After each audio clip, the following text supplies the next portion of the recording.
Like controversial catch where it felt like Phil Salt actually வந்து விழும்போது he touch the boundary cushions அப்படின்ற மாதிரி தான் at least the camera visual but obviously out கொடுத்தாங்க. So நம்ம வந்து இப்போ ஹைட் சைட்ல சொல்லலாம் வந்து லியம் லிவிங்ஸ்டன் பட் அந்த அது வந்து அவுட் ஆகும் 6 போயிருந்ததுன்னா மேபி லைக் ஹென்ரிக் கிளாசன் கூட கான் லில் பெட் லாங்கர் அண்ட் 200ன்றது வந்து தே கூட ended up being like இன்னொரு 20 runs like 220 225 நாட் தட் அது வந்து ஒரு difference you know the way RCB வந்து ஸ்கோர் பண்ணது பாத்தீங்கன்னா வந்து I don't think 225 would have made much of a difference either.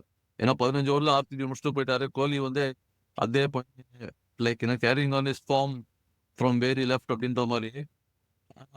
But ya maybe அடுத்த match they might try and see like அந்த either Ishan Malinga or David Payne வந்து replaced by Liam Livingstone. I guess இது வந்து first match தான். But match ஒன்னு வந்து கண்டிப்பா தெரியுது. Their bowling is absolutely not there bowling. நான் எக்ஸிஸ்டன்ட்னு யா நான் சொல்லலாமா? Existent bowling. I think SRH ஆடுறதுல மைக்குக்கே பிடிக்கல. ஸ்டாண்டே வந்து தடுமாறுறது எஸ்ஆர்ஹெச் பாலிங் மாதிரி.